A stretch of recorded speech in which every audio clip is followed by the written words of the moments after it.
Hello, welcome back to my haunted library. It's Regina, and welcome to my month of Gothic romance reading. I'm already started on my Gothic Hearts reading challenge. I'm going to put my original video that I did somewhere up here. I can never figure out which side that works on. But yeah, it's February. I've got my Valentine red on, and I'm really kind of getting in the romantic spirit with this reading challenge. I've already read one book and almost finished the second book. I cheated a little bit in starting about a week early because I really just couldn't wait to get started.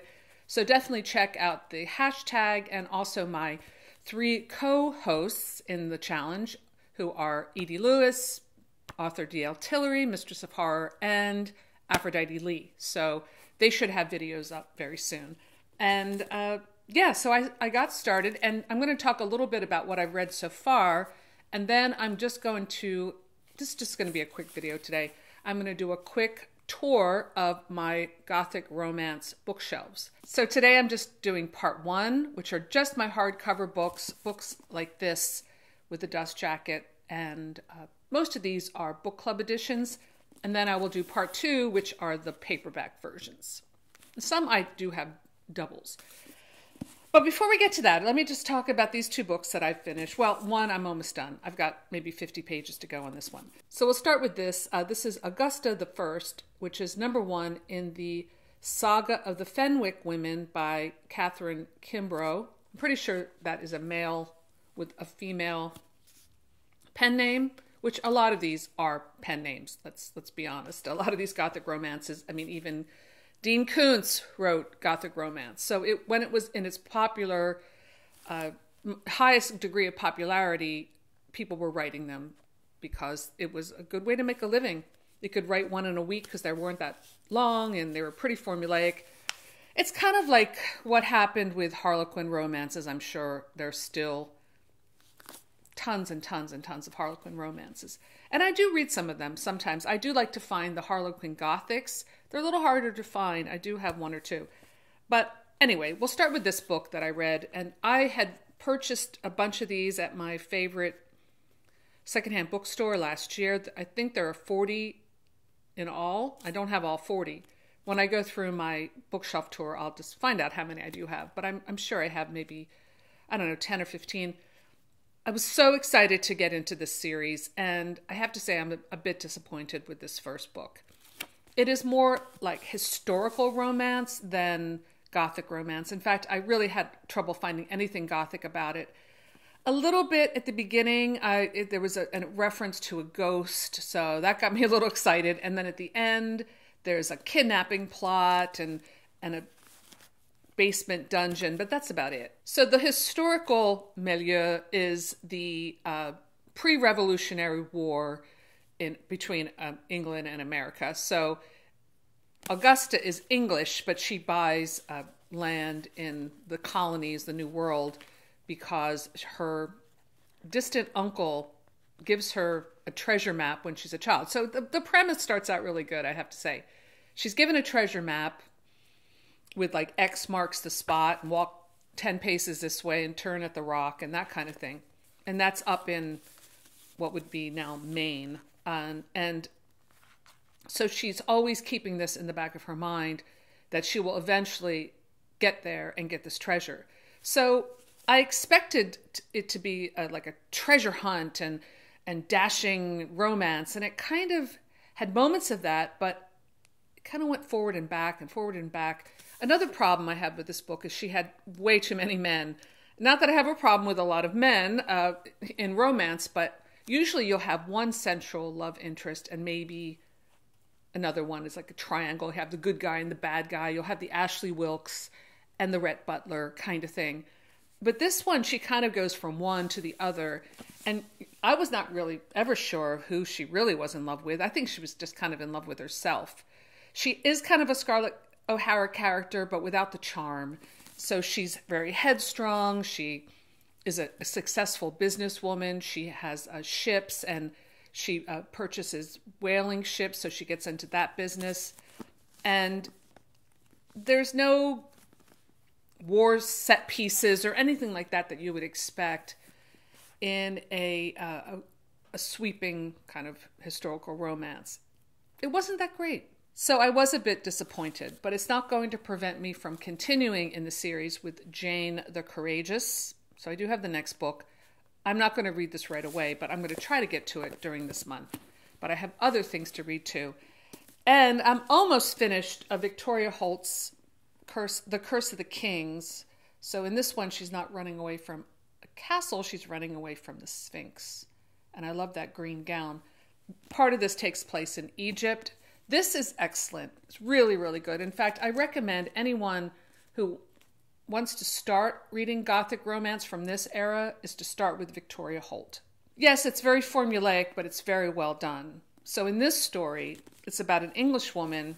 She's an orphan. She's raised with aristocratic people, but she's not on their social level until she finds out that she is. So it changes the dynamic. And this young man named Tybalt, who she's been in love with her whole life, and starting when she's just a child, she does eventually marry him. But is he marrying her for her money so he can continue his archaeological digs in Egypt? That's his first love. She goes with him to Cairo to help him with a dig. And this is where we find the Curse of the Kings. Is there a curse, or is Tybalt just a cad? I don't really know yet. I have to find that out on the last few pages. So yeah, I'm really digging this one. Victoria Holt never disappoints, I have to say. So now it is time for my bookshelf tour of just my hardbacks that I have and collect. And I'm always looking for more. And luckily I do find them sometimes in thrift stores. So let's just cut to that right now.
So I hope you enjoyed seeing my hardback Gothic romances. Some of those were just straight up romances, I have to say. Nothing Gothic about them, but I always enjoy that type of genre story.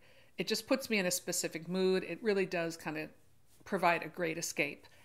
So let me know in the comments below if you've read any of those, or if you're participating in the Gothic Hearts Reading Challenge. I would love to hear your thoughts.